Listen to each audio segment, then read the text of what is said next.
Welcome one and all to the inaugural episode of Backpass with Ras. So yes, this is the show for all the old school merchants, I would call them. Anyone who loves discussing, reminiscing about old school football, namely from the 90s and 2000s, or otherwise known as the noughties. So yeah, namely from those two eras. And we will also glance back a little bit further back at eras like the 80s, 70s, perhaps.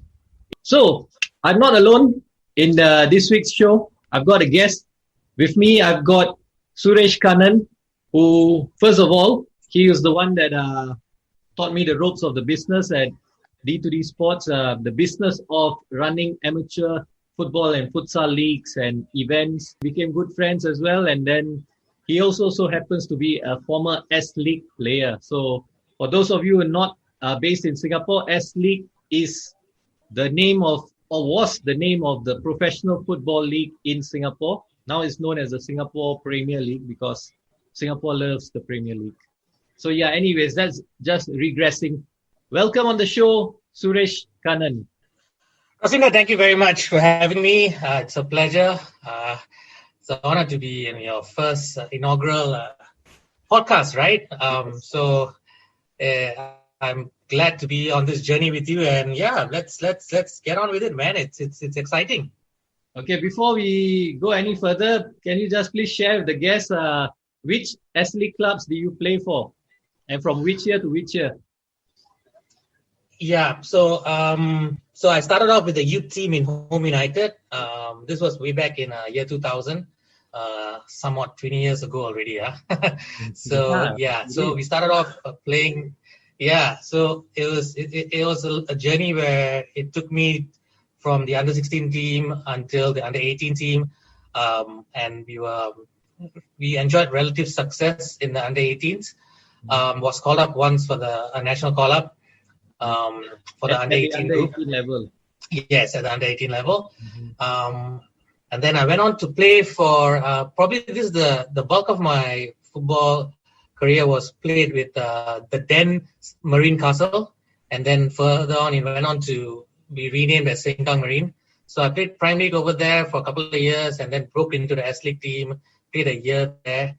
And then, unfortunately, was about to go to Geylang for a transfer, but then it didn't materialize because of injury.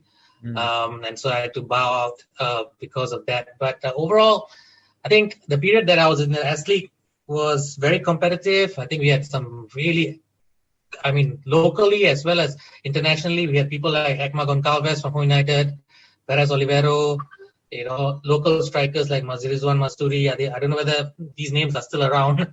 And we had really a mix of local players as well as international imports. So I think that if you ask me, the late 90s to the early 2000s were somewhat of a very cherished period during the S-League, that whole league, and I was glad to be part of it. Yeah. All right, thanks for sharing. That's really in the spirit of the show where we are looking back at the past, and you actually mentioned about a period where we are largely going to be speaking about when we are covering this podcast. So yeah, thanks for sharing on that. And most welcome. Today, the first ever episode of Backpass with Ras, we're going to cover the magic of Playmakers. That's the title of this episode. And why did I decide on this is because I feel generally right now in modern football, the role of the classic traditional playmakers is almost extinct. They have almost no role in modern football today. But these guys were the kings of the field in the 90s and the noughties as well. And even the era before that, the 80s as well. So these guys were the kings. So what would define a classic playmaker?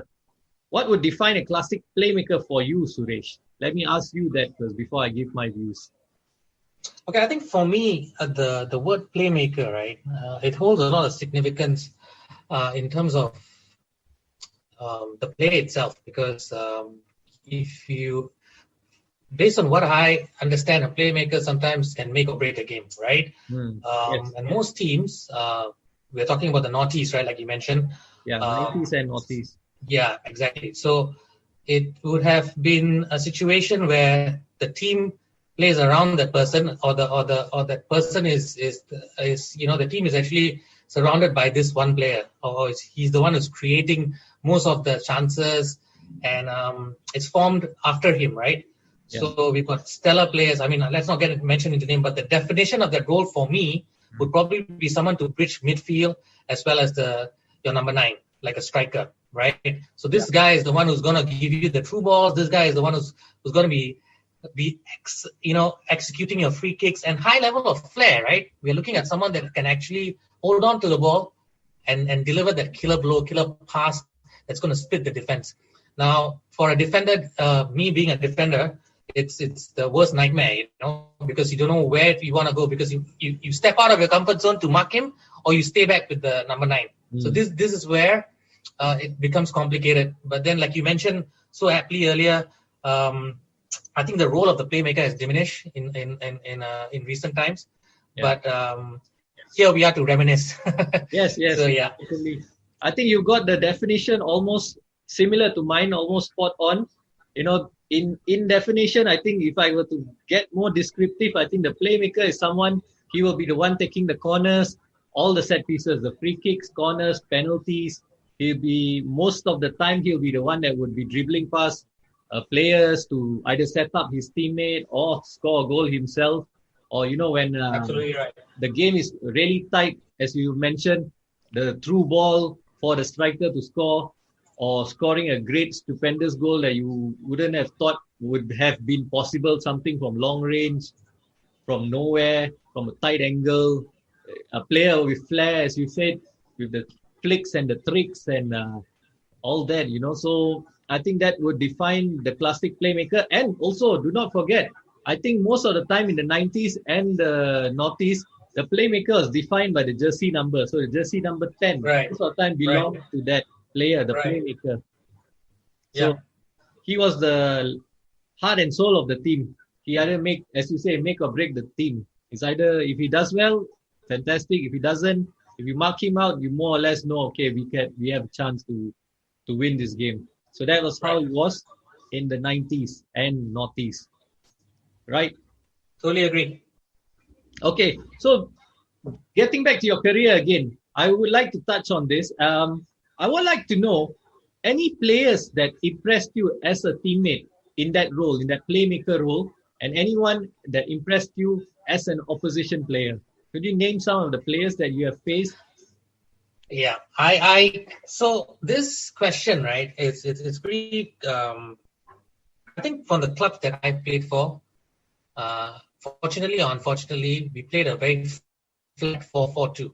Okay. Now, this was a very, very famous, very well-used formation, during my time. I think it was very, I think it was inspired by the Premier League, British football, and the way that it was being structured. We almost followed most of our games with 4-4-2. So hence, what happens to that erodes that role, your number 10, right? Yeah. So we play 2 flat up front, and then we got wingers going down the flanks to cross in, and then it's very almost chess-like. Now, in my clubs, there wasn't exactly a playmaker because we did not play that formation. Okay. But I can, for if you talk about opposition, right? Yeah. I played against Perez from Home United.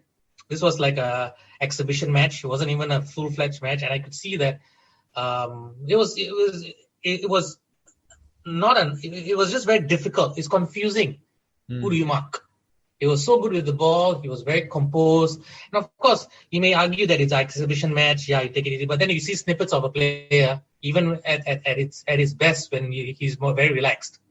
So, and you can just imagine what translates after that if it's a real match, right? Yeah. Another one more would be, I think we both of us know this person used to be playing for Balestier.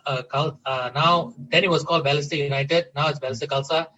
Marco Kraljevic, right? Oh, okay. So, yeah, Marco is another excellent example of someone who can be an out-and-out striker, but also steps back and creates the opportunities for strikers, and we all know how good his free kicks are or were, right? So these are players that you watch, you try to learn how to mark them, but then sometimes you just step back and just are in awe of what they can do with the ball, because you just admire them. Yeah, because I think it's a combination of also just being very having a lot of flair and a lot of hard work after training also, because I've seen these guys train and it's no joke, man. It's even after training they are banging in free kicks. They're just honing their craft. So these are players that come to mind. The time wasn't on my side to play with people like Sundramuthi and all that, but we have videos for that, right? What about Malik Awab? I think he's considered as a playmaker, right? A Singapore playmaker. Yes and no, because he was mostly deployed on the wings. I think in the S-League period, he was playing more of a playmaker, because I think age caught up, and then you lose the pace, right? Yeah. So then you sit back. I mean, if I'm not wrong, and correct me if I'm wrong, I think Fandi, after a few years, also he stepped back from being an out-and-out striker. Yeah? Yeah. I think that was during the SAF time where he stepped back, and I think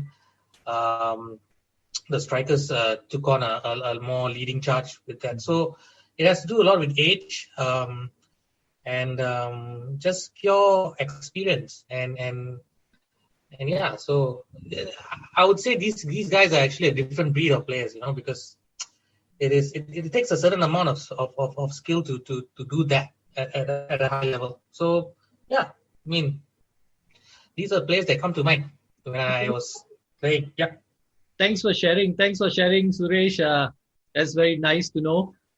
And with that, we will come right into our first segment. And this first segment, I will call it the OGs. The OGs is, it's a term that's used by the millennials and the young crowd nowadays, young lingo that is. The originators. In this segment, we're looking back, not to the 90s, but to the 80s. We're looking back in the 80s. I have handpicked 3 playmakers that I felt were defining playmakers of that era, that inspired the playmakers to come in the 90s and then later on in the noughties as well. So first, Michel Platini, Zico, and the late great Diego Maradona. Maradona, we'll speak about him later. First up, we'll talk about Michel Platini and Zico. But Suresh, let me ask you as well. Do you agree with these choices as the originators of this playmaker role, the ones that make this playmaker role glamorous, so to speak? Do you agree, or do you have any more names to add on to it? I can't agree more. However, if I want to add a name, and if you're talking about, okay, maybe we're just stepping a bit behind, okay? And pardon me if I mention someone like Johan Cruyff, right? It is a big step back, but I think that is like big step sideways. It is, and it's also probably a different era of football. But let's talk about his methodologies that's being used until today, right? Yeah. So and even people like Platini, Maradona, Zico, there has to be an origin from where this way of total football, this methodology, this concept where a defender can also score as opposed to just a striker, probably would have come from that. I that's what I believe. But yeah, the 3 choices I can't agree more. But and they're all legendary in their own rights, right? Yeah. So yeah, I'm glad to talk about the information that we have. Yeah, okay. So let's start with Zico then. You start with Zico. Let us know what Zico was all about. Because of course, these players, let me just state, these 3 players, or actually not really Maradona, but especially Platini and Zico, they were playing at the time where I probably wasn't born yet. And when they were still playing, I think I was too young to remember watching them. So whatever information I have of these players is through research I've done over YouTube and watching videos, World Cup films, and reading up about them. So you tell me about Zico, because I understand you have some information to share about Zico and your knowledge on him. Glad to do so. Like you mentioned, right? I think I really wish I was a bit more aware when Zico and Platini were playing. We were very young, like you mentioned, but research has helped us. The advent of the internet has given us, and YouTube has given us so much information, and it's actually mind-boggling if you talk about Zico, right? Because we don't know much about Zico. And when I did this research for this podcast, so Zico is born. He's got two nicknames, right? Zico is actually part of his full name, which was given. It's an abbreviation of his full name, and that's his parents' nickname for him, Zico. But there's also another name that Zico carries that the world of football gave it to him, right? He was called the White Pele. I didn't know this.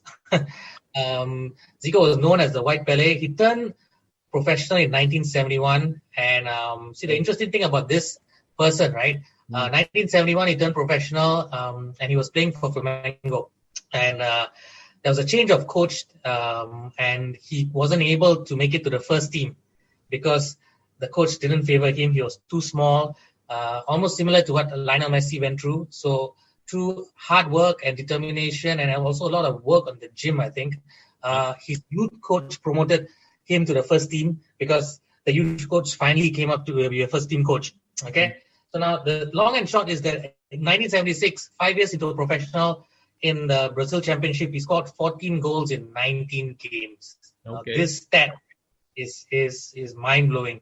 1978 was his World Cup debut.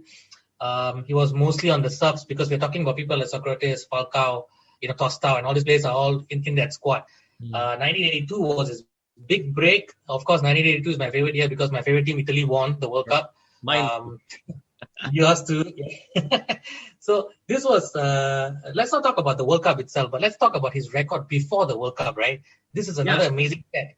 Actually, on that note, sorry, the 1982, I remember my uncle is a big Brazil fan. And he till today he will say, that Brazil team was fantastic, the 1982 one. But then basket, Italy won that game, and so he's really resenting that Italy won that match, and I know he really likes Zico, and all the other guys, Socrates and all that from that squad. So yeah, sorry to cut you off there. Just sharing some. He's your uncle has a point, because the end of the day, my love for Italy only came out to watch the documentary, the 1982 World Cup. And then I saw Paolo Rossi, Tardelli, there was Dino Zoff, that whole team just encapsulated the passion that Italy played. But they knew that Brazil was a team to beat. And so going back to Zico, right? Being selected to the squad, the reason why he was selected is because he scored 65 goals in 51 games for Flamengo. And we're talking about Brazilian Championship, Rasvinda. It is a Brazilian Championship where you get hacked down and you're expected to get up and go. You get what I mean? So 65 goals in 51 appearances, it's crazy, and he led Flamengo for their first ever title in 1983. In 4 seasons that he played in Flamengo, he won 3 championships. So this is a person that carried Flamengo. So now we talk about Maradona carrying Napoli, right? This guy actually did it, but in Flamengo. It's just that it was not as advertised, not as coveted, and not as marketed around the rest of the world. It's Brazilian league, right? Because we're all more interested. Exactly. So he was offered to go to AC Milan, was offered to also go to Real Madrid. He turned down offers, stayed at Flamengo. Okay. The only club that he actually ventured out from Flamengo was Udinese. And that's strange. Another interesting stat that this was another interesting stat that I did not know. At that time when Udinese bought him, it was for 4 million. Guess who was the second most expensive player after Zico? Maradona? 3 million. So he was the most expensive player, even beating Maradona for the price tag of 4 million. The fans, the Italian IFA was not happy with Udinese. The government had to step in to actually intervene to see whether there's some tax evasion from Udinese to get that kind of money. But then the fans stepped in and they made a revolt outside the stadium and they pushed through the transfer. But he didn't really enjoy much success in Indonesia. But even then, he scored 19 goals in the first season. How many seasons was he there? He was there for 3 seasons. Okay. And then he retired because... so this guy is a bit of like... how do I explain this to you? This guy is a bit of a temperamental kind of guy. He had a big issue with the referees in Italy. He had a problem with the board. He was also injury prone. So he left, and then he also had personal problems there because I think he was embroiled in some tax evasion problems in Italy, and he had to quit football. What kind of a player was he? Exactly. So long and short, that is his career, right? In Italy, he went on to let me just finish this part. He went on to Japan at the age of 33 with Kashima Antlers, and they call him the god of football. There's still a statue of him outside the stadium. I mean, he went there and he retired over there and became a technical director after a while. But let's talk about the play itself, right? Back to your question. I'm telling you, having watched the videos, having read the articles about him, now this guy is full of flair. It's a dead ball specialist. Mm-hmm. His dribbling is equivalent or not. Maybe not equivalent to Maradona, but he's up there. And I'm telling you, his close control is second to none. You watch any video on YouTube, you can just look at and this guy is like, he doesn't make it look easy. It seems like it's very laborious, but it all goes down to his. Let me take that back. He looks very easy, but there's tons of hard work that is being done because there's some training videos of him also banging in free kicks and all that. So I think as a defender, anyone who's going to defend him, it's a total nightmare, man. Seriously, I'm telling you, how do you go close to him? Do you stay a yard away from him, or maybe half a yard away from him? What do you do? Because he's gonna, if you do go too close, he's gonna turn you. If you're too far, he's gonna find another space and do a TikTok, and you're moving up. So it's crazy, such a player, and he's so versatile, so nippy, so and you know what's the other scary part about this guy, besides all that, is that he can score. I mean, you look at the goals, 65 goals in 51 games prior to World Cup. Yeah. It's crazy. Statistics is out of this world. And the sad part is when I Googled Zico on google.com, Zico, he's so underrated that the first name that pops up is some Korean pop star. Oh, I thought it would be Kiatisuk Senamong. No, not even Kiatisuk, man. Not even Kiatisuk. Then I had to put Zico, the Brazilian footballer, of Brazil. And then you get some articles on him, get some videos on him. So really under the radar, really not talked about, really not addressed. And I'm glad that at least we have this platform where we can discuss about a player of his magnitude. I mean, I think the 19 goals that he scored in the Serie A, the first league of in his first season, was only topped by the next player that you're going to talk about, Platini. Zico was the second top scorer, and Platini was the first in Juventus, if I'm not wrong. Yeah. So let's just segue to Platini right now, perfectly. Yeah. Nice lead up to Platini, because that's what actually I'm going to talk about. You spoke about Zico being a goal scorer. This is one thing about playmakers is they are not naturally known as goal scorers. They're not players that are going to, be up there in the goal scoring charts and getting you lots of goals. But you spoke about Zico as one player that scored a lot of goals, and Platini is the other one. That is something that stood out when I was watching the highlight videos on Platini, because he had this knack of arriving in the box like a striker. He could read the game. He'll be there, the back post, tapping in the goals. We always associate playmakers with scoring all these wonderful goals, dribbling past players, top corner shots, long range screamers. That's what we associate playmakers with.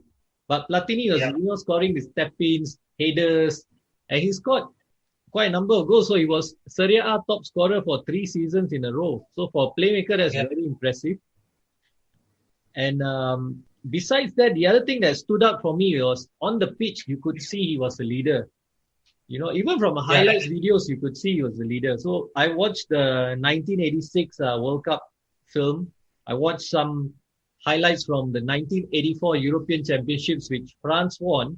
thanks to Zico. That was the first golden generation of French football. Because there's not just not just Platini that was the star. There were other players that were really good in that French team, like Tigana and Six, and I think a few others that their names escape me. But yeah, I can at least name these few players that I remember from that 1984 team. And Platini was the one on the pitch. You could see he had the leadership. He had the authority about him to be a leader and drag the team along and make the difference. So I think that's what stood out for me about Platini. His goal scoring and his authority on the pitch. Very much a leader. I mean, it shows in the way he carries himself also. Yeah. And also he won the Ballon d'Or 3 times, but in those days, European players were only allowed to win the award. Exactly. Yeah, so might not be a fair reflection, but still, fair enough, I guess. It shows how good a player he was to have won that awards. Yeah, agree. So now from Zico, Platini, we go on to the great Diego Armando Maradona, who sadly passed away about a month ago now. Has it been a month? Yeah, about a month. Yeah, about a month ago. Roughly. Outpouring of emotion from the world of football for Maradona. It was a shock, it came as a shock when I saw the news in the wee hours of the morning here in Singapore. Yeah, it was a shock for me to see, hey, this guy has passed away. What a great player. But I mean, we spoke about this off air at that time when it happened, and we were saying, suddenly everyone's a Maradona fan, right? Yeah, I totally agree with that sentiment. Yeah, suddenly everyone's, I'm a big Maradona fan. I'm a big Maradona fan. When you've actually not seen him or you've not spoken about him much when he was alive, or you might even have ridiculed him. But I think that's the modern culture, I guess, of people jumping on the bandwagon very quickly. I think what is even more sad is that the pop culture reference where people realize that Maradona died. Yeah. I think a lot of people that don't know football thought Madonna, the pop singer, that she died. So that is even more sad to know that that people associate that name because of the close similarity to a pop icon. So yeah, I guess happened. I think that happened in the US, if I'm not mistaken. Probably, or maybe just probably in Donald Trump's house. Yeah, maybe. So on Diego Maradona, let me just share first. Go ahead. I'll be honest. I'm not a fan of Diego Maradona. And that's not because I do not rate him as a player or anything. I think as a player, he was fantastic. He was brilliant. You look at the videos, he got chopped down and he still kept running. He kept hurdling over challenges. And in those days, you could literally chop down a player. You could really take his legs off, and you just maybe might get a yellow card or nothing at all.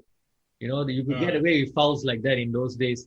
And so, as a player, I think he was a fantastic player. But for me, when I was growing up, I was growing up in a house where my father is an England fan and he is really bitter and unhappy about Maradona's hand of God. So from young, he's been telling me, this guy is a cheat.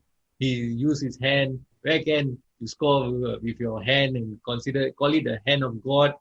So he was really bitter and unhappy about him. So from young, I've been told about that. But I would say also fair credit to my dad as well. When I broke the news that Maradona passed away, he didn't mention about all this negativity and all that. He was quite dignified in his reception of that news. So credit to that. But that's not the main reason why I'm not a fan. The main reason is for me that I didn't really watch him play live, because I think 1994 USA 94 he was playing in that World Cup. That was my first World Cup that I was watching. And I remember watching, and then I was thinking, this Argentina team is going to be strong because Maradona is there, and they're banging in the goals, they were scoring, they were having fun on the pitch. I was worried about Italy's chances if we face them. And then I think thankfully for us, he got caught in this drug case and was suspended from the tournament, and then Argentina got knocked out soon after. So yeah, that's probably my reason. It's only because I didn't really watch him live to really fully appreciate him. But as I said, I watched the videos and highlights. You can appreciate what a great player he was and a really fantastic player. And I think also another thing that is missed out is he's really a good person, you know.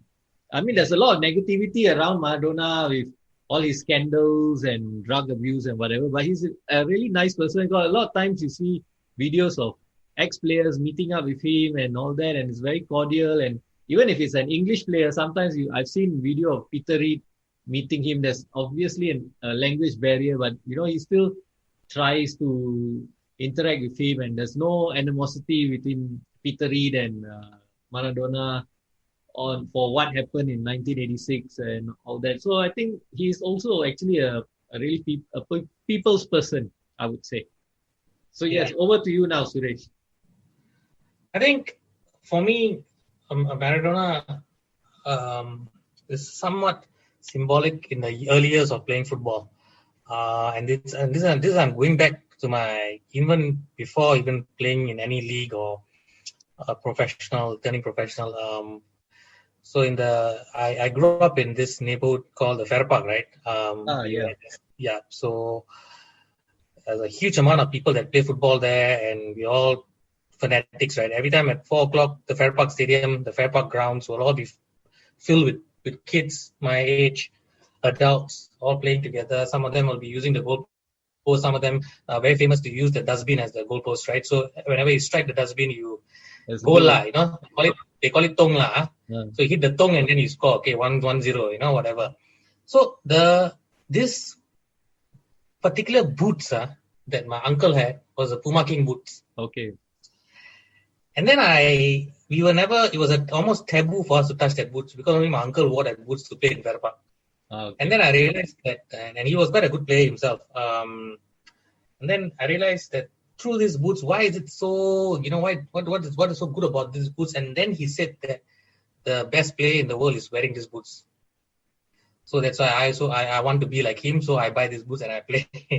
But you see, that's the thing, right? The global recognition that this person had because of what he did for football and the world of football transcends age barriers, you know, racial barriers. And this guy has such a welcoming personality that he kind of bound everyone for the love of football. So that's what he call an icon. That's what he calls someone who when you think about football, you think about Maradona, you think about Pele, you think about Cruyff. You know, these are people that edged in the world of football or in the history of football. So when you move along the line, you have milestones like people from like Cruyff, Pele, Maradona. So you can't beat anything better than that. For me personally, did I watch him play? No, I did not. I watched 1994 World Cup and I knew that when Maradona left, the whole team crumbled. Yeah. Claudio Caniggia, Gabriel Batistuta all had an excellent triangle over there. If you remember, that triangle was so difficult to breach. I think Holland bear the brunt of it. No. They didn't play Holland. Not Holland. Holland. They played Greece. Greece bear the brunt of it. Yeah, Greece bear the brunt of the last game where the triangles partnership had with Caniggia up front and Batistuta. And I think that was the first game, not the last game. That was the first game. Then they played Bulgaria. Yeah. No, actually he played that first game against Greece. Then he got called out for the drug test, and he failed the drug test. He played 2 games, I think, and then one of the second game he got substitute on the second half, and then after that we didn't see any of him. I'm not exactly sure about which were the games. Okay, but the point being here is that of you out there listening, you could probably clarify. Feel free to, once this podcast is up, feel free to let us know in the comment section on YouTube or Facebook, Twitter. Let us know your memories as well. So yeah, exactly. Back to you again, Suresh. I'm sure you guys can brush up on my 1994 World Cup knowledge. But yeah, sure. But back to the point is that whole triangle crumbled because Maradona wasn't there. Yeah. So that is an experience that, you know, and like you mentioned, right, we were lucky that our team made it all the way to the finals, but you know, unfortunately, that's a different story. But another podcast for another day. Yeah, we're gonna speak about that in the next segment. In a way, fantastic. Yeah. But yeah, so for me, it is just knowing that it's such a person that was so comfortable with the ball, who was just extraordinary, right? Like things that he can do. I remember there was a meme, or there was something. One of the players mentioned that things that Maradona can do with an orange, I can't do with a football. Yeah. This was That's one a of the famous quote. Yeah. famous quote, right? Yeah. So it's a shock for sure. I think I followed the last ever documentary I watched about Maradona was something on him going to Mexico. But then you can already see that his career is already riding on the fact that he's an icon in the country. Yeah. The nation's favorite son. This guy is enigmatic. He is effervescent. He is institution. So it's just that I think you're looking at someone, or the late Maradona was someone that had got too much to offer, just too little time, I guess, and probably time was up and due to his health. But in terms of football, like I said, when you go down the history of football and look back, there will be certain milestones that he crossed, and Maradona is one institution and milestone. So what else do we have to say, right? Yeah, the perfect way to sum it up. Perfect way to sum up his career and his legacy. And with that, we end segment 1. We'll be back with segment 2. Their own half. Maradona turns like a little eel and comes away from trouble. Little squat man comes inside Butcher, leads him for dead. Outside Fennick leads him for dead and puts the ball away. And that is why Maradona is the greatest player in the world. He buried the English defence. He picked up that ball 40 yards out. First he left one man for dead. First he went past Sansom. It's a goal of great quality by a player of the greatest quality. Okay, right now, segment 2 about to begin. Segment 2, we are going to cover from the 80s. Now we're moving towards the 90s and the noughties, the playmakers that were there in this generation, and they were plentiful in that generation. We had so many brilliant playmakers to admire and enjoy watching. And what we're going to do now is we're going to talk about playmakers from, first up, we're going to talk about playmakers from the big nations. So the big footballing nations are Brazil, Italy, Germany, England, Holland, France, and Portugal. We're not talking about Spain yet because we're going to talk about them later in a different segment of the show. So Spain will be later. And then once we're done with these nations, we'll speak about the rest of the world. So what we're going to do right now is we're going to discuss, mention, maybe just even mention a name there of playmakers that we thought were really great, were fantastic, were significant for that country, and just in general for their career in football. Yeah, so we're going through the different nations, right? We're going through the different nations first. So right now, I will introduce the world record holders of the World Cup, Brazil, a country known for their flair and skill and all the samba football. You know, they're all known for that attacking football. It's a different kind of attacking football to Spain's football, but it's wonderful to watch nonetheless. Even as a rival, it's wonderful to watch. So Brazil is the first nation we're going to discuss for this segment, where we're going to speak about playmakers, the Brazilian playmakers. Suresh, who have you got? I have three names that I believe that are probably one of the most captivating players for me. Yeah. Do you remember Juninho Paulista? Yeah, I do. Famed in Middlesbrough. Yep. We have Rivaldo. Okay. I have him as well. Yeah, because you can't escape Rivaldo, right? Yep. And then also off late, although a late bloomer, another Juninho, but Pernambucano. Oh, okay. I'm not agreeing with you on that, because I don't see him as a traditional classic playmaker. Okay. In fact, even for Juninho Paulista, he is a player. Yes, he can be termed as a classic playmaker, but he can also play on either flank. If I'm not wrong, I remember him playing for Middlesbrough, and he was like everywhere. So I think, okay, fair enough. You put but okay. Having said that, sorry. Let me just having said that, Junior Pambucano, it was a tough fight, and I know a lot of people will be thinking, why is he not choosing Ronaldinho or Kaká, right? Yeah, those two I have. Yeah, I'm sure you have those. Those are the outright choices. But I believe that Juninho Pambucano for me was a leader, right? Yeah. He led the team, and he also has the mold of he's a dead ball specialist. Yeah. If there's another name that I'll throw into that picks would be Kaká. Ronaldinho for me is an out and out striker.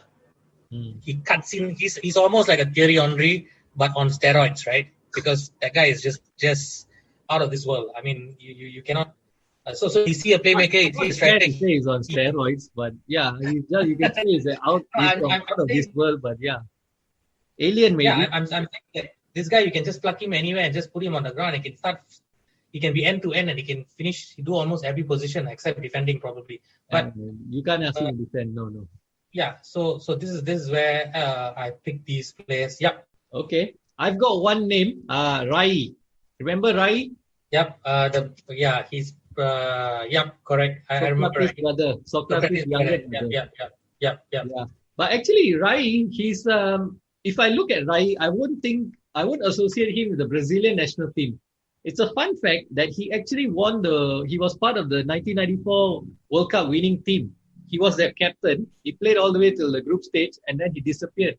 Which is why when they won the World Cup in 94, you see Dunga carrying the cup instead of Rai.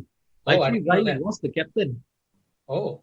Yeah, but I would associate him more with Paris Saint-Germain. He was their leader. Yeah. I mean, if you think about, if you have that mental picture of Rai on your mind, you don't picture him wearing a Brazilian jersey. You're wearing a Paris Saint-Germain jersey more than anything else, right? True. I agree with that. But was he a playmaker? He was more of a striker, right? No, he was a playmaker. He's a number 10, but he's a tall number 10. Because normally playmakers, they're not very tall, but he's a playmaker that was scoring goals as well, like something like Platini and Zico and all that. He could score free kicks, and of course he had all those tricks and flicks with him being Brazilian. He's got good first touch, scoring free kicks. I think I've mentioned that, scoring free kicks. But he was more of a goal scorer, but a number 10 that scored goals, playing in that hole between the striker and midfield. That's why I've got Rai in there. Yeah. And I've mentioned Kaká, fantastic player. Of course, he played for my rivals, AC Milan. I'm an Inter fan, so I've seen him up close destroying my team. And he was just a fantastic player. Ronaldinho, I felt, I was really excited at one point when Manchester United were interested to sign him. Manchester United being the other club that I support. I was really excited that, Sir Alex was going to make this happen. And that time he was playing for Paris Saint-Germain.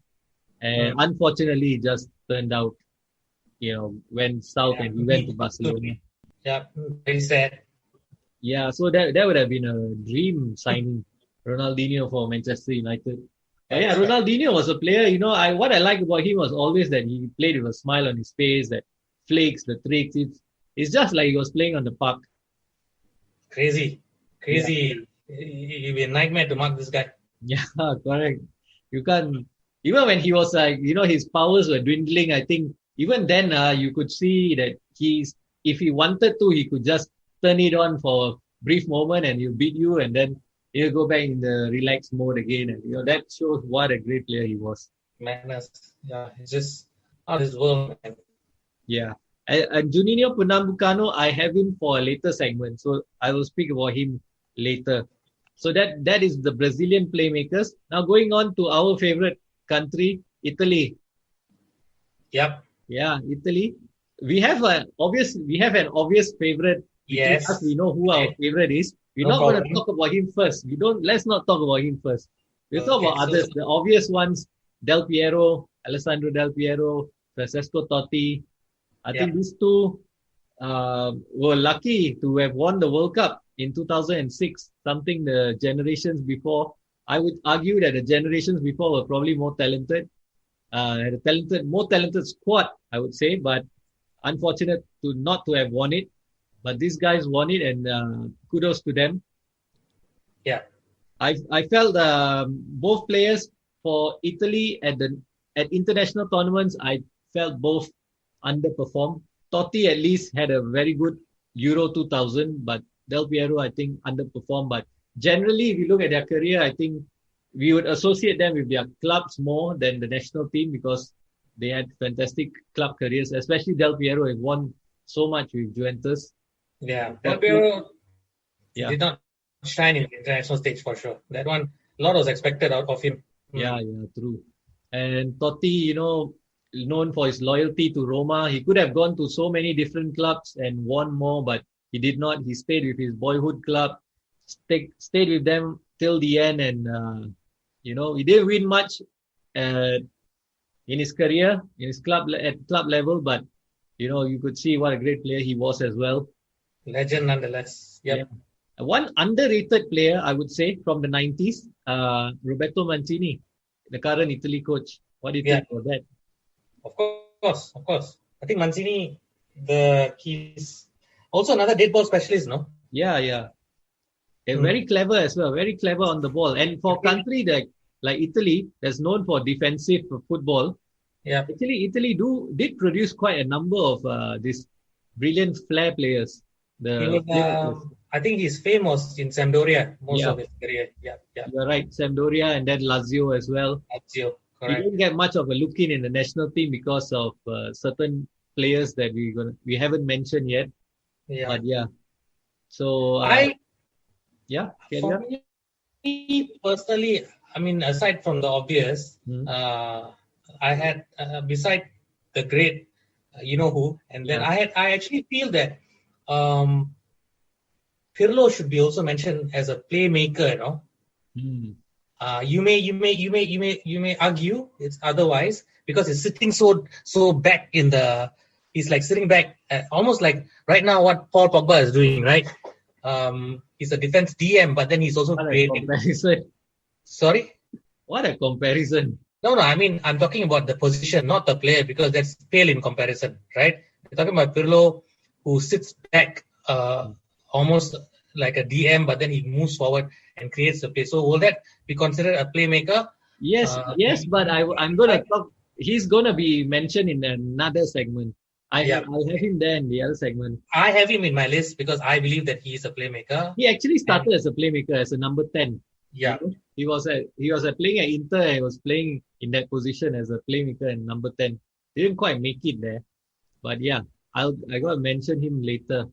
I got another one, Antonio Cassano. I think great player, but wasted talent. Really wasted talent. I think he had too much of a life outside football. Yeah. But on his day, I think he was a great player. He had two great tournaments for Italy at least. Yes. Euro 2004 and 2012. Yeah. So that leads up very nicely to the player that we both have in common, our common favorite player. Yes. None other than the divine ponytail, Roberto Baggio. That's right. You can't beat this guy. Fantastic player. I mean, what can we say, right? Yeah. You talk about players carrying teams like Maradona, Zico. You have to mention Roberto Baggio, right? Yeah. There's no other way that you can miss when it comes to the diaspora of Italian footballer that you can not mention about him. This is one guy that you would see and you would always associate with the Italian national team. Yeah, it's like, I don't know. For me, it's such a. Although I wasn't. We always try to emulate our favorite players. Yeah. But then it was a bit impossible to emulate this guy because of his out and out dribbling. I think as a kid when I was watching 1994 World Cup, I told myself, "Wow!" I cried when they lost the World Cup. Obviously, I went back to school, and then I remember I was in the afternoon session. And then I held up a poster of Roberto Baggio and I was sticking it in the wall because we were allowed to do that because World Cup fever, right? Okay. And then once the World Cup was over, the teacher said, "Can you tear down the Roberto Baggio poster?" And I felt sad, I took that poster back home and I crumpled it and I put it in my bag and I sticked it up at my house. So in one of my rooms. But see, the point here is that I that day the 94 World Cup taught me about passion and how people treat football like with so much love and it's like a life goal, right? The World Cup. It showed the depth of what people would do. Yeah. And when Baggio missed that penalty and the look on the anguish look on his face, I think it's no Hollywood movie or Oscar can even emulate that. Yeah. It's just raw emotion, right? Yeah. So I don't know. It's one of the highlights. It's not a highlight for him, but to the world, it's one of the iconic moments in World Cup history. Yeah, it gets a bit irritating whenever you mention my favorite player Baggio and everyone. Oh, the guy who missed the penalty. Oh, the guy that missed the penalty. But because they don't watch. They what don't else? know that what happened after the penalty. They don't know what happened before that. Also, if it wasn't for him, Italy would have made it to the final.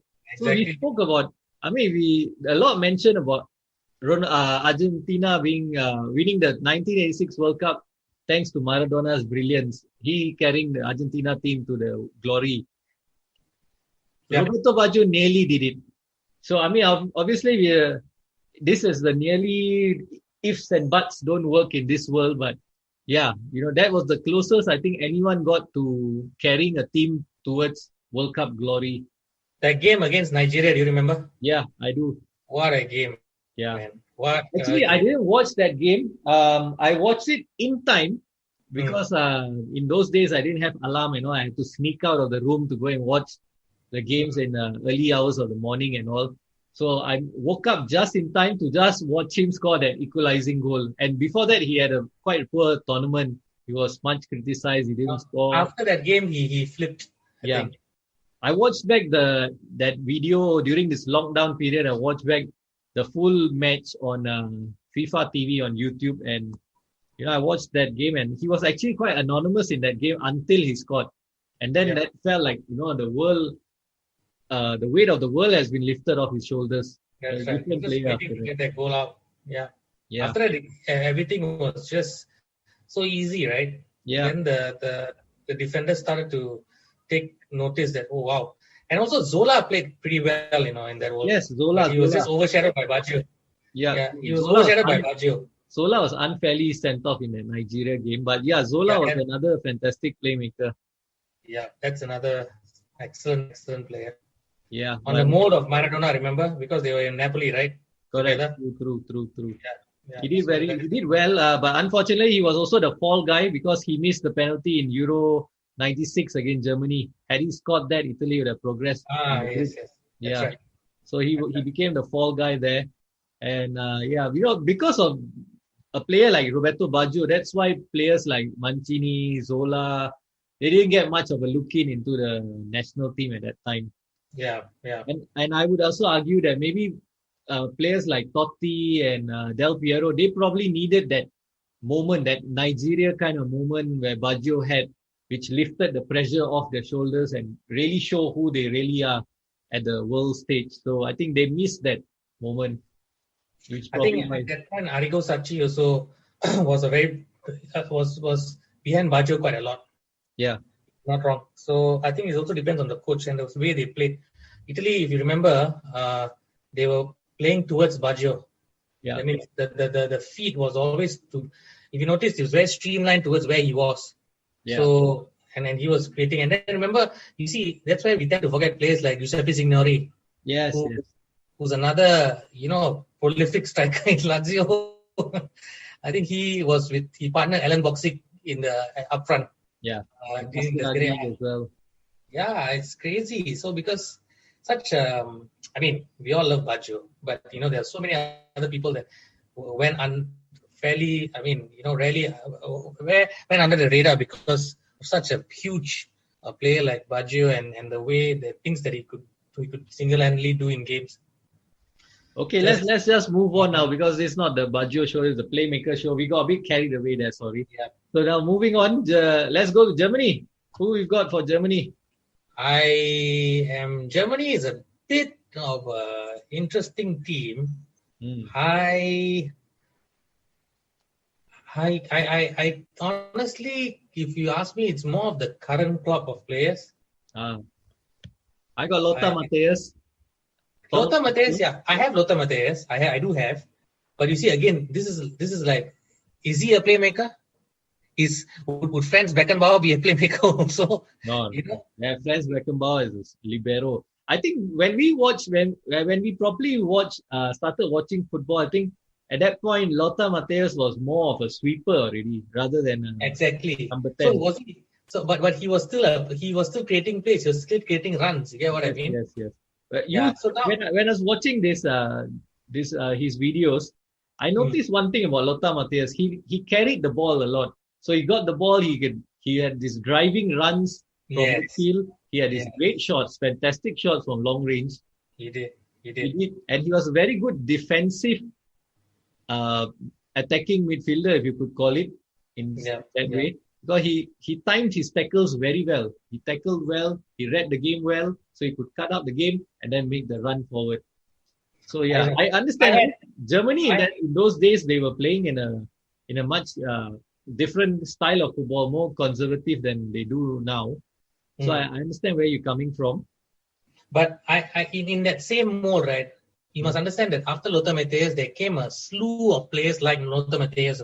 People like, if you remember Matthäus Sammer. Yes. And then and all the same mode. But these guys are what I would call the sweepers, the liberos, sweepers of football, not really playmakers. And then they drive forward, so they wouldn't be considered playmakers. But if you talk about playmakers, I have Ballack, Ozil, Mesut Ozil. Yes, of course. Ozil, fantastic. And then, I had Lothar Matthäus just because, he's such an icon. And I just like, so it's always a beautiful sight in football if you see someone drive from past midfield, from defense, and then move out to create a play or take that, unleash that shot. You get what I mean? Yeah. So this is why I chose these three players. I have Thomas Hässler as well in there. Thomas Hässler. Oh wow, I didn't get to watch him play. And hey, do you remember this guy named Mario Basler? Yes, of course we remember him. the most laziest player. Yeah. I think 90. Actually, there's one more guy, Mehmet Scholl. Mehmet Scholl. Never. No, but hey, were these guys in the Munich final now? Basler played in the Munich final, I remember. Yeah, they did. I think Mehmet Scholl played as well, if I'm not mistaken. Mehmet Scholl played. Yeah. Basler, Mehmet Scholl.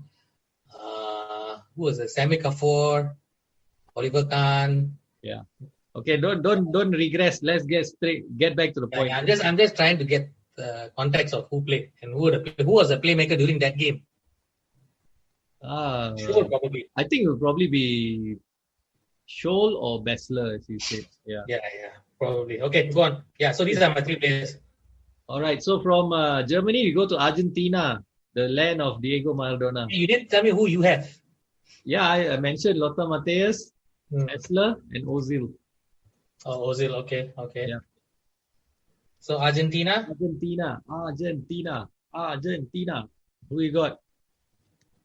I don't know. I have obviously Maradona. That is goes without saying. Yeah. That goes without saying, of course. I got Ariel Ortega. I got Riquelme. Riquelme. Robin Riquelme. Riquelme, he can play in that role, in that playmaking role. He can sit back as well and play from there.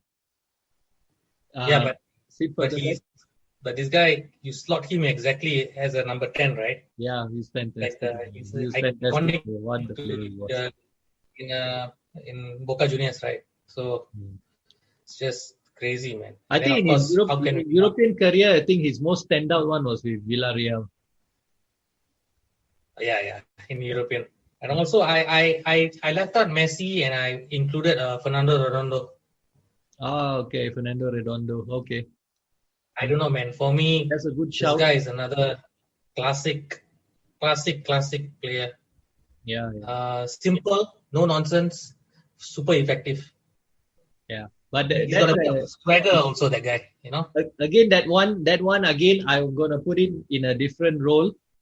So that's for the segment later.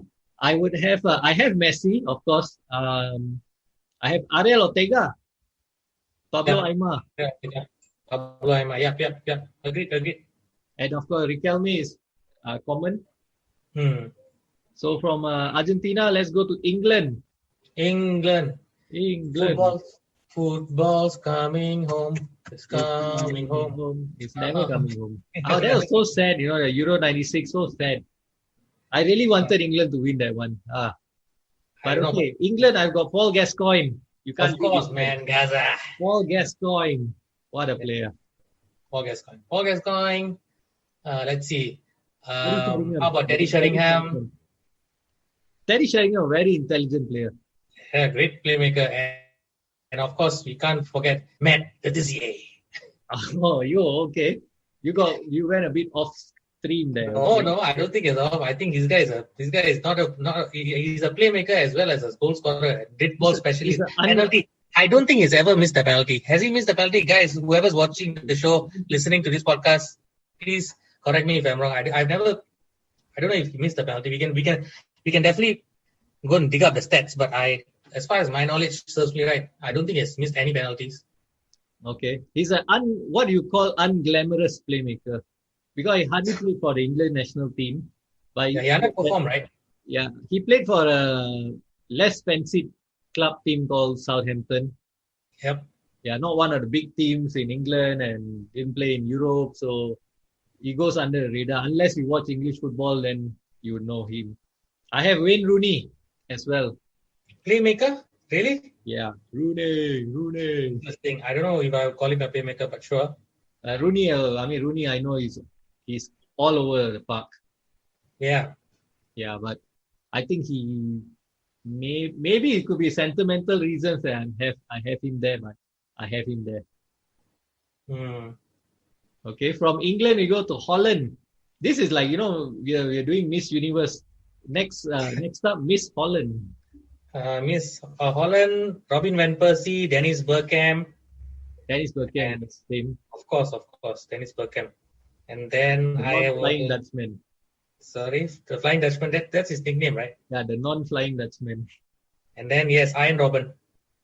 Arjen Robben. Oh, I would have him as a winger, not a playmaker. I think he can slot in very well as a playmaker. Number 10, not a problem. I got Bergkamp, yes. Fantastic player. So wonderful. His first touch, brilliant. World class. World freaking class. That goal he scored against Argentina. Oh my God. Wow. Such a big stage to do that. Oh, I was watching that match, and then when you saw that happening live, this is when you appreciate the talent of this kind of players. Of course, he played for our rivals, Arsenal, but I wonder why he went because of Arsene Wenger, I think. Yeah. He was at Inter before that. I remember he was at Inter. He didn't really perform. Yeah. He didn't really perform for Inter. He was underperforming at Inter. Wasn't really great. And then when he came to Arsenal, he exploded. Exactly. We had. I think that Inter squad was also just post World Cup, right? No, it wasn't a great squad as well. It wasn't a fantastic squad. Didn't have was before Ronaldo's time and. They had that guy Mark Overmars also played for them. Who? Inter? Yeah. Did Mark? Sorry, not Mark. Sorry, Aaron Winter, is it? Yeah, Aaron Winter. Yes, Aaron Winter. Wim Jong played for Inter. All these guys played better than Bergkamp. All these guys did better there. Yeah. So I'm not talking about Inter, but actually the next Dutch playmaker I'm going to mention did well at Inter. Wesley Sneijder. I got Wesley. Oh, Wesley Sneijder. Yeah. Rafael van der Vaart. What about that? Rafael van der Vaart. Solid. Great. I think this one is another mole of a leader, no? Captain plus a playmaker, no? Possibly, but I don't see that leadership in him. I might be wrong, but Van der Vaart was a captain, right? I don't see that. Yeah. I mean, but playmaker nonetheless. Yeah, nonetheless, of course. France, I think, very straightforward. I think there's only one and the one and only Zinedine Zidane. Correct. Agree. Anyone else? Zinedine Zidane. Would you consider Yuri Zokaev? Yes. That was the closest one. Yeah. Closest one. Because Zokaev could play, he could go out to the right, he could go out to the left. But yeah, he could play in that role as well. Yeah. Yeah. I think that is one. And then now, off late, we got Griezmann. Okay. I don't know whether, but that is new. Maybe our very own Eric Cantona could have fitted in that role. Yeah, Cantona for sure. Because he used to drop back into that position and then play as well. Cantona is more of a free role, right? Yeah. He moves as he wants, and he's just very free on the ball. And I think Cantona is another topic for another day, man. Yeah. That one we need a whole hour to talk about Cantona. Yeah. Because he is, of course, our favorite player. I mean, my favorite player is not Cantona, but it's still, favorite player at Manchester United, yes. Yes, mine is not. I mean, I love Cantona for what he did for our club. Yeah. But it's just that's another topic, because that alone, that I think that topic, to segue into Cantona, it's about someone who left at his prime. Yeah. And which tells you the measure of the man, right? That means he's a perfectionist, right? Yeah, true. He doesn't want to leave anything to chance. So that is another topic. I feel. Exactly. I agree. So from France, go to Portugal. I've already got one, Manuel Rui Costa. Same. Portugal. Rui Costa. I think Portugal has also another player who is an excellent playmaker. You know that guy? Okay, he's more of a winger. You know who I'm talking about, right? Ricardo Quaresma. Ricardo Quaresma? Yeah. I mean, winger. Not a playmaker, outright playmaker. But I think okay. Just to digress a bit. I think Quaresma was the reason why Quaresma never ever got his chance was because of Cristiano Ronaldo. Okay. And also attitude problem. Yeah. He was at Inter, so we had him there, and then nothing much materialized. He was at Barcelona, so he was playing for Barcelona. Nothing materialized there as well. But he's got fantastic talent. But again, it's just left foot is crazy, man. Yeah. I think Rui Costa, perhaps Luis Figo. Yeah. Luis Figo can play there, yeah, I agree.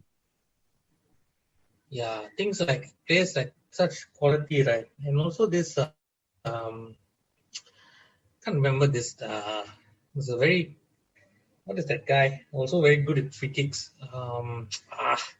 I can't remember right now. Deco. Oh, yes. Remember Oh my God, I forgot Deco. Oh my God. Yeah, played for Chelsea for a while. Yeah. Porto, so these Chelsea, are players Barcelona.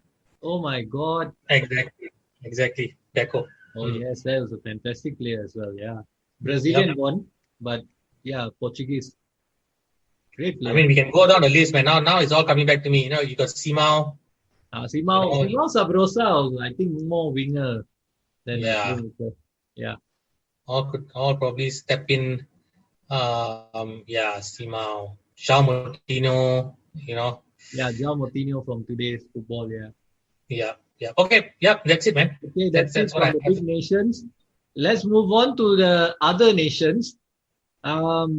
Belgium. I've got Enzo Schifo, Kevin De Bruyne, Belgium. Bulgaria, Krasimir Balakov. Remember him? USA 94. Oh, Balakov. Wow. The guy with the patch on his head.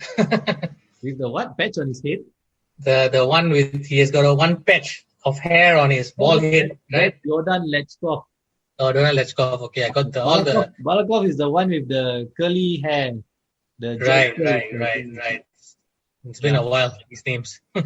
Croatia, I've got Zvonimir Boban, Robert Prosinecki. Zvonimir Boban, huh? Wow. Amazing. Yeah. AC Milan, former AC Milan player, fantastic player. Yeah. I think that Croatia team in 98 was so privileged. They had two brilliant playmakers there supplying Davor Suker. It's inevitable Davor Suker is going to finish as top scorer. And in fact, Croatia nearly made it to the final. Yeah. Maybe they could have won it in 98. Yeah, man. if they had gone to the final. That's true. Yeah. Czech Republic, I've got Thomas Rosicky. I think Arsenal fans might not remember him too fondly, but I think he did well at Borussia Dortmund. And that Czech Republic team also, I think Euro 2004, I think quite strong. Pavel Nedved, Rosicky, Jan Koller, Karel Poborský. Quite a good squad, that one. Yeah, agree. Denmark, Michael Laudrup. Michael and Brian Laudrup, the brothers Laudrup. Yeah, but I think Michael plays more a playmaker than Brian. Yeah, Brian defender, I think. He's not a defender, he's a winger. Oh, he's yeah? an attacking player. Wow. Okay. I'm not very sure about these guys, but I heard of the names for sure. Romania. Guess who? Romania. Georgie Hagi. Georgie Hagi. Fantastic player. What a player. I think I remember watching USA 94 and then I saw that goal he scored against Colombia. Oh, that really took my breath away. I was like, wow, how could he do that? What a player. Yeah. And he inspired the Galatasaray team to beat Arsenal 2000 in the year 2000. UEFA Cup final. They won it on penalties, but that was still, Georgie Hagi pulling the strings for Galatasaray. Yeah. Fantastic player. Serbia, there's this guy called Stoichkovic. I think is Italian 90 from Italian 90. Might not remember him as much, but Dejan Savicevic, that is someone I remember more. Oh, Dejan Savicevic. I think he had a stint with AC Milan, right? Yeah. That's where I remember him from. Dejan Savicevic, what a player. Yeah. Sweden, Thomas Brolin. What's the striker's name? Martin Dahlin, is it? Dahlin. That's a striker. Yeah. Not much of a playmaker, that one. Yeah, not much playmaker. Turkey, I've got Yildiray Bastuk. Remember Bayer Leverkusen? Yeah. Western, right? Yeah. 2002 World Cup, Turkey was a surprise team. This is from the European teams. South America, Chile, I've got this guy, Jorge Valdivia. He was part of that squad that won the Chile squad that won the Copa America twice in a row, quite recently. Yeah. I watched him play in the Copa America. Brilliant play. I don't know how this guy went off the radar. Wasn't bought by any big European teams and all. He was playing fantastic in that tournament. Really old school style of a playmaker. Really good watch. Yeah. Colombia, guess who? Valderrama. Yeah. And of course, don't forget one more player. Who? Played for Newcastle for a while. Asprilla? Asprilla is more of a striker, I would say. I don't know about that. This fella drops by and when he's lazy and then he will take the ball from by on the side. He drops by in the center. He's everywhere. Then he comes in. He's everywhere. I got James Rodriguez from more recent times. Yeah. Uruguay, there's this guy, Enzo Francescoli. This is someone from the 80s again. I think a lot was, he inspired players like Zidane. But I don't think he's talked about a lot enough, Enzo Francescoli. Maybe we don't know much about him. Yeah, I for one haven't heard about him. But okay. Yes. Yeah, but Enzo Francescoli was spoken highly about in the 80s. And I know of this guy, the other guy I know, Alvaro Recoba. Recoba for sure. Yeah. Left leg. Crazy left leg. What a player. What shots he had and free kicks, corners. Oh, brilliant player. On his day, I would also add, on his day, brilliant player. Not consistent. Yeah, also played for Inter, right? Your favorite club? Yeah. That's from where I know him well, when he was playing for Inter. Mexico, remember this guy? Cuauhtémoc Blanco, the guy with the bunny hop. Yes. Yeah, that guy was one character, man. A good playmaker as well, but character. Yeah. Colorful personality. That's true. And closer to home, in Japan, I got Shunsuke Nakamura. Yeah. He had great free kicks. Mm. Shinji Ono. You remember Shinji, Shinji Ono? Yep. And the model himself, Hidetoshi Nakata. Mm. We got to also mention that there's someone who's really old who's still playing. Oh, Kazuyoshi Miura. King Kazu. Yeah. But that again, that fellow is not a playmaker, he's more striker. So yes, we've reached the end of segment 2. We've tried to be as extensive as possible on covering as many playmakers as we can from the world of football. So with that, segment 2 is over. Quite extensive. Done.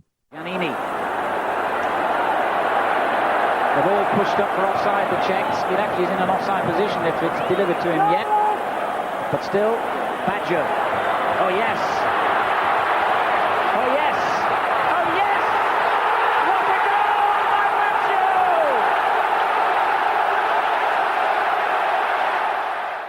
And now we come into the final segment, segment 3.